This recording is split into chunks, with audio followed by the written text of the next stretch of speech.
Alasan Ganjar tak bersedia jika diangkat sebagai Menteri gantikan Cahyo Kumolo.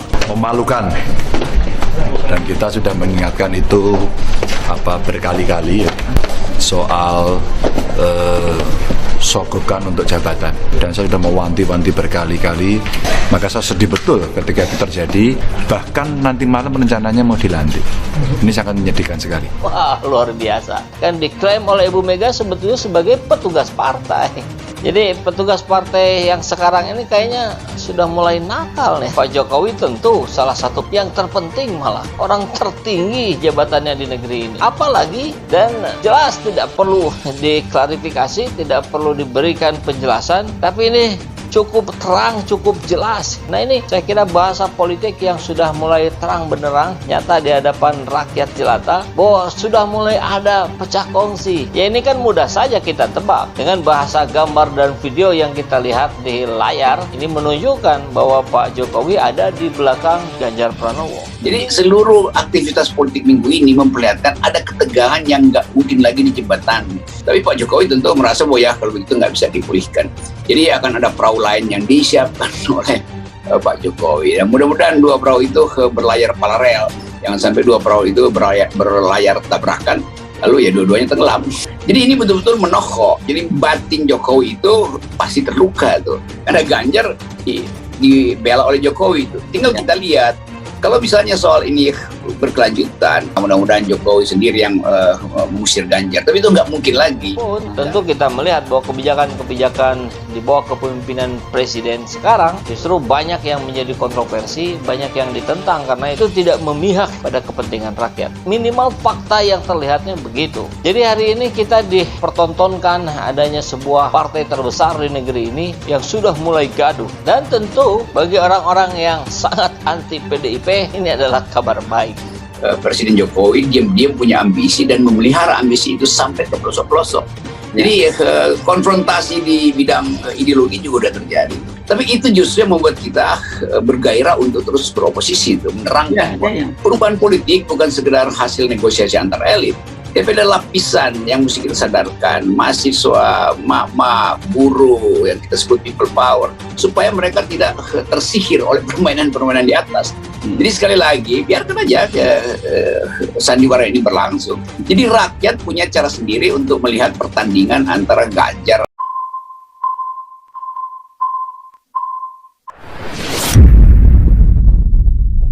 Gubernur Jawa Tengah Ganjar Pranowo memberikan konfirmasi terkait isu dirinya akan diangkat sebagai Menteri Pendayagunaan Aparatur Negara dan Reformasi Birokrasi.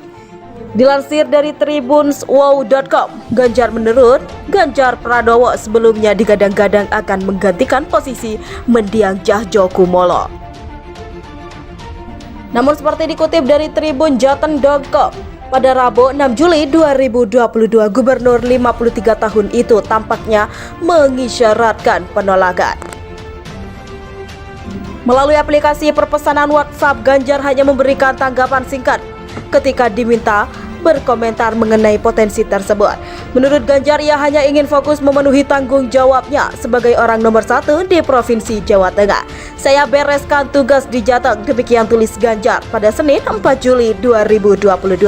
Jawaban tersebut menyiratkan bahwa Ganjar ingin menyelesaikan permasalahan daerahnya terlebih dahulu yang belum bersedia untuk menangani tugas baru. Sebelumnya, Ganjar disebut berpotensi menggantikan posisi Cahyo Kumolo yang meninggal dunia pada Jumat 1 Juli 2022.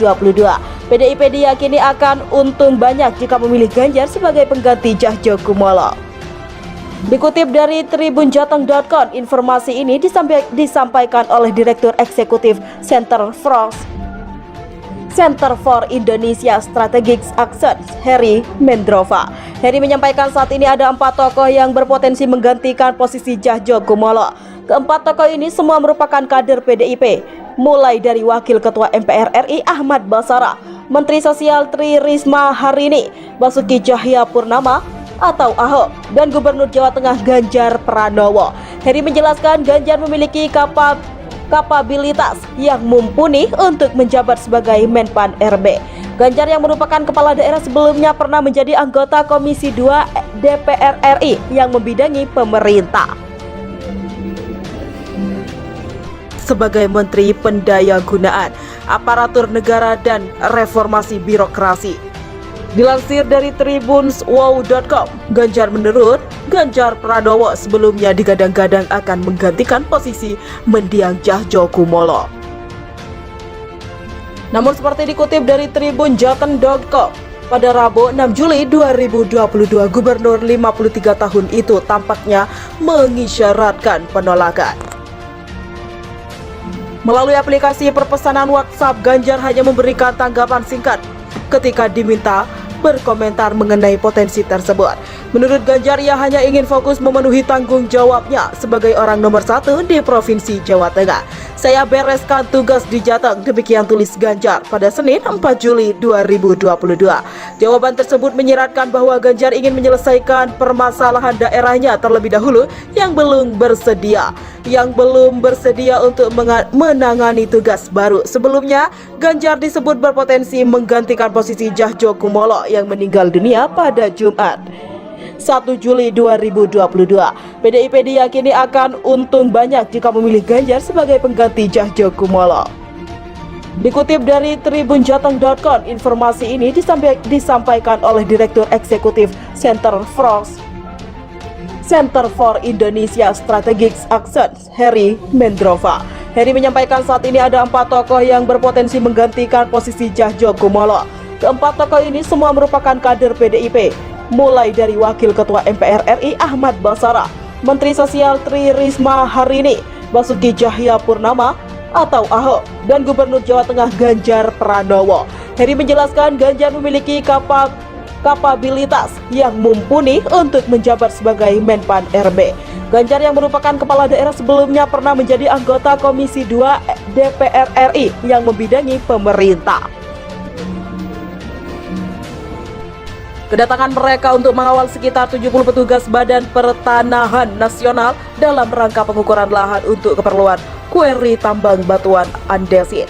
Namun dalam kesempatan itu para aparat ternyata juga menangkap sejumlah warga yang bersikeras menolak lahannya dibebaskan untuk pembangunan batu andesit. Berbagai kecaman kemudian datang dari berbagai kalangan beragam untuk keprihatinan untuk kasus Wadas terus bergulir. Respon datang dari Ketua Umum Partai Rakyat Adil Makmur Agus Jabo Priyono. Menurut Agus, setiap warga negara untuk memperoleh perlindungan kesetaraan kedudukan di muka hukum, kehidupan yang layak dan kesejahteraan, di mana dalam menyelesaikan persoalan tidak dibenarkan aparat keamanan melakukan intimidasi, kekerasan maupun penangkapan. Amnesty Internasional Indonesia menilai kehadiran aparat kepolisian secara besar-besaran ke Desa Wadas, bahkan dengan bersenjata lengkap, merupakan bentuk intimidasi terhadap warga Wadas dan menolak tambang batu andesit di sana. Deputi Direktur Amnesty Internasional Indonesia Wirya Adiwena dalam keterangan tertulis menuturkan bahwa warga desa berhak memberikan atau tidak memberikan persetujuan. Mereka juga berhak mengekspresikan penolakan itu secara damai. Pemerintah harus memahami bahwa warga khawatir keberadaan tambang akan menyulitkan hidup mereka. Aktivis Niko Silalahi pun turut buka suara. Menurut Niko, kejadian di mana puluhan warga Desa Wadas ditangkap oleh polisi dengan dalih bertindak anarkis. Desa Wadas menjadi saksi kebrutalan oligarki merampok ruang hidup rakyat kecil. Jumlah warga Desa Wadas yang ditangkap polisi diduga bertambah menjadi 25 orang pada Selasa sore. Menurut kuasa hukum warga dari Lembaga Bantuan Hukum Yogyakarta, Julian Dwi Prasetyo, mengatakan masih terus mendata jumlah warga yang ditangkap oleh aparat. Penolakan warga terhadap pembukaan lahan pertambangan sudah mencuat sejak 4 tahun lalu. Batuan andesit di lahan seluas 114 hektar di Wadas akan dikeruk sebagai material utama pembangunan Bendungan Bener. Sebagai proyek strategis nasional, penyelesaian pembangunan Bendungan Bener sedang dikebut. Sempat bergulir fitnah bahwa warga yang menolak penambangan terkait hal ini. Yayasan Lembaga Bantuan Hukum Indonesia membantah pernyataan Kabid Humas Polda Jateng Kombes Pol M. Iqbal Al-Kudusi. Ketua Bidang Advokasi dan Jaringan YLBHI Zainal Arifin bahkan menyebut pernyataan Kabid Humas Polda Jateng itu sebagai sebuah penyesatan informasi.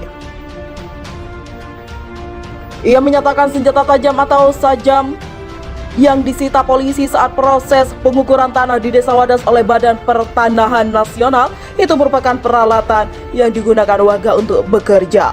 Dengan demikian, menilik kasus Wadas sampai hari ini, pemerintah terlalu memprivat wilayah yang seharusnya milik masyarakat sehingga mempersulit akses masyarakat.